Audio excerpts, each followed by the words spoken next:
Hello. Some of you have asked me to fill in the blanks that I left in the handouts during lecture, the problems that I said do at home. So I'll make a video for each module and look at the class handouts where I left some blanks for you guys to do at home. We'll start out with class 16.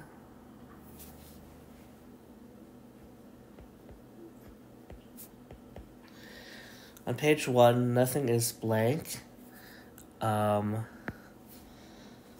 It's about the pKa's of certain molecules.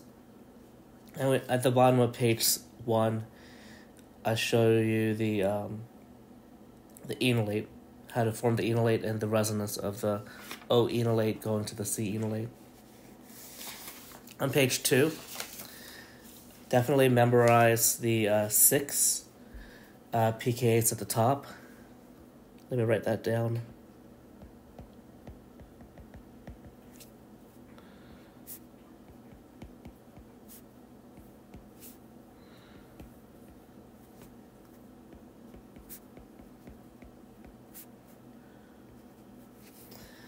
I tried to explain the differences in the acidity of comparing two different types of carbonyl compounds.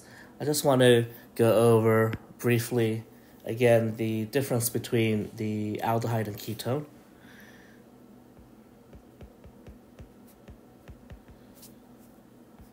The aldehyde is more acidic, but let me try to explain why. So we have an aldehyde versus a ketone. And when we deprotonate, so let's remove a proton. So one way to say that is you minus an H+. And we form the O enolate. I like to draw the O enolate. And we have this versus the ketone when it turns into an enolate.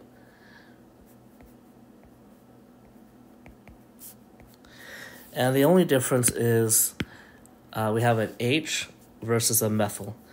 And so this methyl, I said it was electron donating. Now, I didn't explain why in class. This is electron donating via, you heard this in Organic Chemistry 1, via hyperconjugation.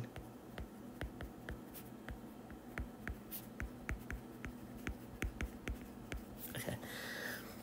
I could draw an example at the bottom here. Hyperconjugation is you have, let's say, this enolate, and let's draw out all the hydrogens. Hyperconjugation is like not an electron transfer, like resonance, but a little bit of sharing. And so we share, and I'm going to draw like a dipole. So this is when the carbon hydrogen electrons, or the sigma electrons, are shared, specifically with the p orbital next door. So there's a p orbital right here next door.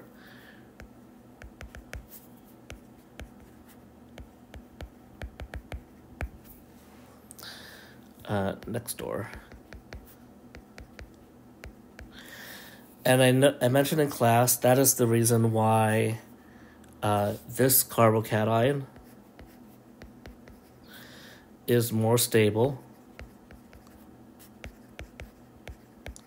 than a secondary carbocation because it has more alkyl groups. And so look what the stability is in this case down here. You're stabilizing a plus charge, but we don't have a plus charge up here, we have a minus charge. And so when we think about the resonance, and I don't know if I'm going to draw the mechanism for the resonance, but I think you know, well, I don't know now. Okay, this is correct. And then we have the negative charge right here. Okay. I'll draw the mechanism arrow. We have lone pairs. Okay, 3 of them. that, and that to make the carbon enolate or the C enolate. So this is stabilizing, right? And the more stable your conjugate base, the more acidic your acid. How do I spell this? Stabilize. When we draw the same thing for the ketone version, okay, this is less stabilized.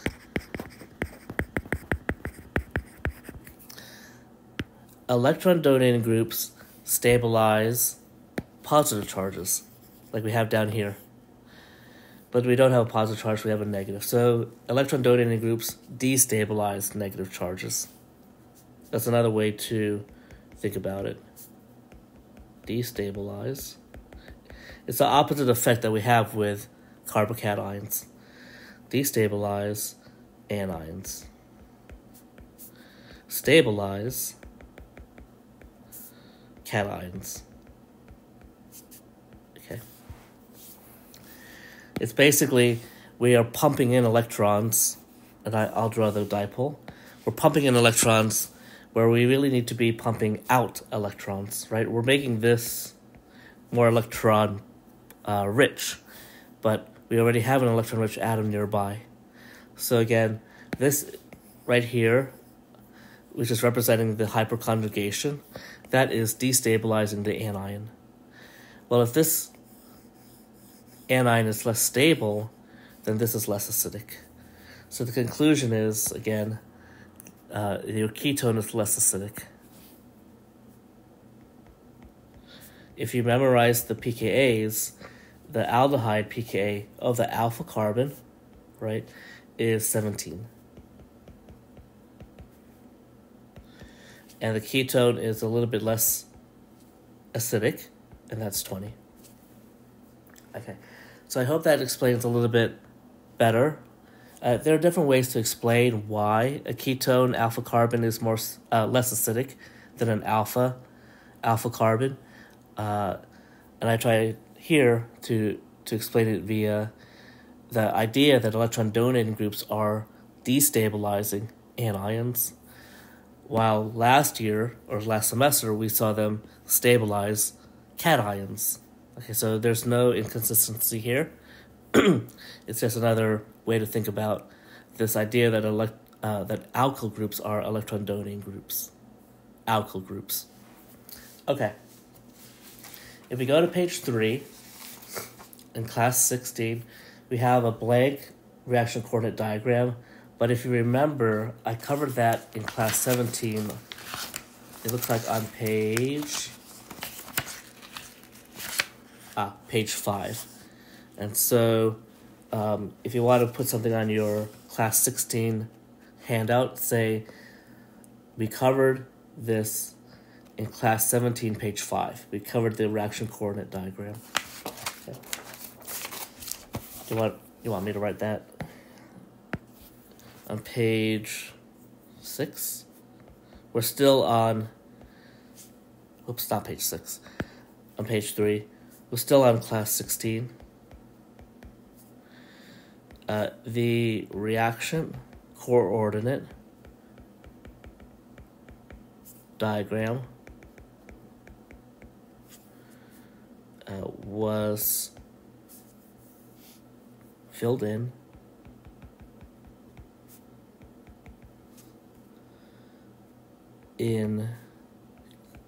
class 17. I'm looking at it right now, page 5. Okay. Is there anything else in the class 16 handout? Let me look super carefully.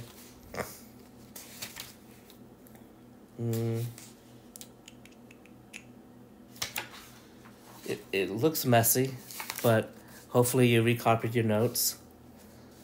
I think we're good with class 16. We went over the aldol mechanism. Oh, there's a couple things on page 5. Might as well do that. If you've done this already, or you're pretty good with the aldol, you don't have to watch this video, obviously. But on page 5, I have this problem here. It says draw the mechanism This is a good review, though. Just to make sure you haven't missed anything simple. You want to avoid careless errors. And we have this product, and it's actually for the mechanism. But it's also asking why or what happens if we accidentally use LDA. Let's draw the mechanism first, practice. If you want to time yourself, go ahead and pause the video. Okay. I'm going to recognize this is an aldol condensation. This is a ketone with base. The base is O-ethyl. So you could remind yourself it's that. And this is an aldol condensation. For the aldol condensation, the dehydration part is a little bit tricky. It was called an E1CB mechanism. Those are the last 2 steps of the mechanism. This is, I think, 5 steps, but we'll verify that right now. You want to draw both your alpha hydrogens, 2 in this case. You want to draw your base to grab the alpha hydrogen. I like to label the alpha, actually. Alright, so the first set of mechanism arrows. I like to draw the O-enolate. I keep saying that. What is the alternative? The alternative is you just push these electrons onto carbon and make a C-enolate. I wouldn't take off points if you did that in a mechanism, but I do like to draw the O-enolate. And I feel like that's what people have been doing.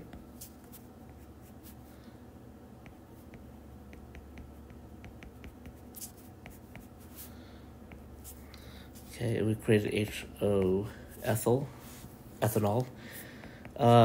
And now we're ready for the attack. And so the important part of the attack is that we need ketone that has been unreacted. Ketone that stayed a ketone, not an enolate. And let's see, bring these 2 down.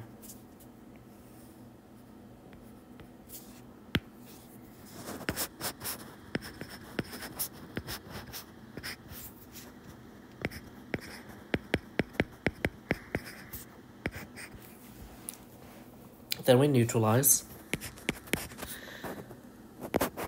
We have ethanol that we made a couple of steps ago.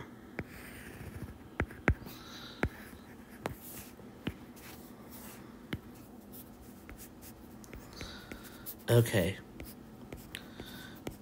We have the aldol product.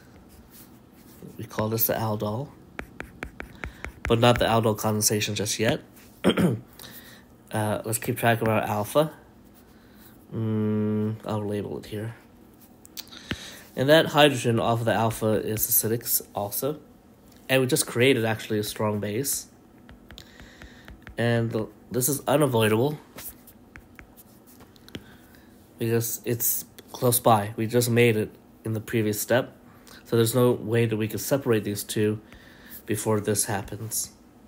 Whoops. I almost took a shortcut. So we're going to make the enolate again. Now, I was about to kick out the OH. If you all do that, then maybe I'll take off maybe 2 points out of, I don't know, maybe this is 8 points. Don't kick out the OH right away. It's what I'm saying. If you make the enolate again. Almost made a mistake.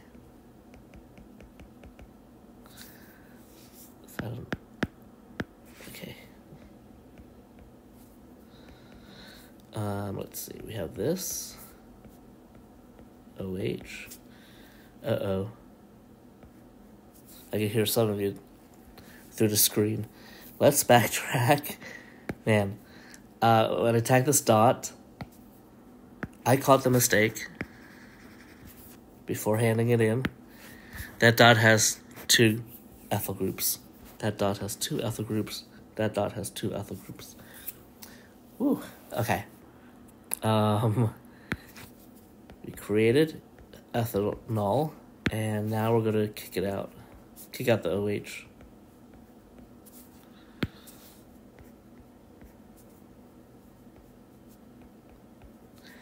I think I am going to split up these videos by classes and not modules. So we're done. Well, this is Class 6 handout. I believe that is the mechanism. And I believe it's 5 steps. 1, 2, 3, 4, 5. The E1CB step is when the OH leaves, right? When the leaving group leaves, that's the rate determining step. And that is this last step, E1. It came from the conjugate base. Okay, this is the conjugate base. Why E1? The double bond was made at the same time the leaving group leaves. That's unimolecular. The double bond is made at the same time the OH leaves. Okay. The second part in this problem on page 5 is what happens if we use LDA. So let me show you that. We have enough space at the bottom. If use strong base, much stronger than the O minus LDA, we will get the enolate still. So I'll draw that as well. You can practice drawing the structure of LDA. What's the L part? The L part is the lithium. You don't have to draw lithium. It's a spectator ion. But there it is. Okay, and so it's a strong base. This happens pretty fast. And it happens completely. Meaning that there's no equilibrium. Let me emphasize that a bit. It's essentially a full reaction, no equilibrium, and we have this enolate, the same enolate that we had before, plus your LDA, conjugate acid. Okay, but the main point is that we get 100%. And there's no ketone to attack, like we had up here. Okay, that's page 5. At the bottom, page 5, we have also a problem. How were the following synthesized via aldyl condensation? Okay, so let me show you that. This is number 6 on page 5 of class 6. Did I do 1 already? Let me do part B.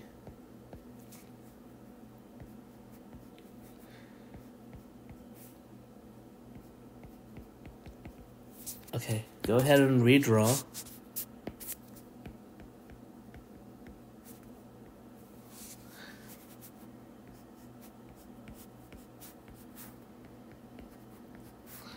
And what you'll notice when you redraw is, do you remember what this is called when you have this double bond here? This is an alpha, beta, unsaturated. In this case, aldehyde. Oops.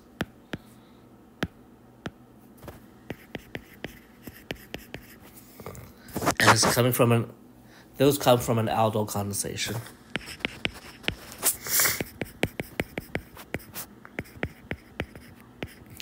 And, okay, and so when we do the scratch work, okay, this came from the aldol.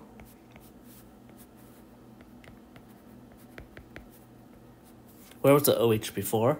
It was on the beta carbon, right? And what was this dot before? That was carbonyl. So the cut is here, okay? This one is your attacker. It was the enolate.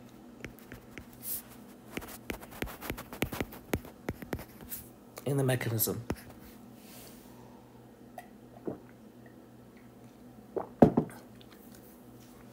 This one on the other side is the attack key.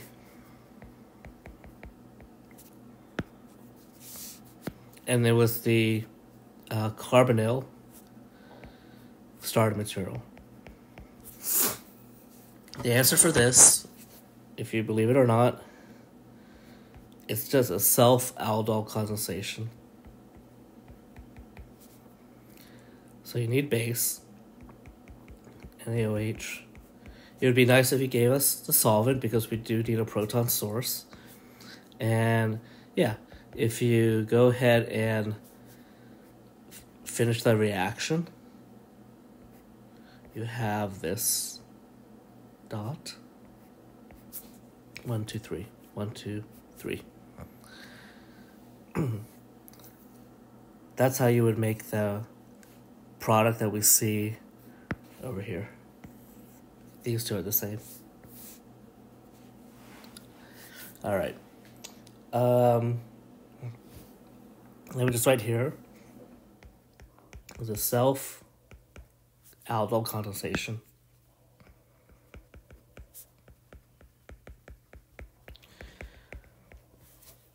The rest of class 6, page 6 is blank, but we take care of that in class 7. All aspects of page 6. Same thing with page 7. Okay, so again in class 6, page 6 and 7, we took care of in the class 7 handout. Okay, I'll stop the video here. This is the class 6 fill in the blanks. The next video will be class 7 fill in the blanks. I think we do have a couple in class 7 handout. Actually, let me just fix this real quick. It's not class 6, it's class 16. So, we're good here. Class 16, class 17. Oh, man. Here. This is number 6 on page 5 of class 16. And then the last couple of pages that we left blank in class 16 down here, we took care of in class 17. So now it's complete. Those are my notes. I'll make a video for the class 17 handout.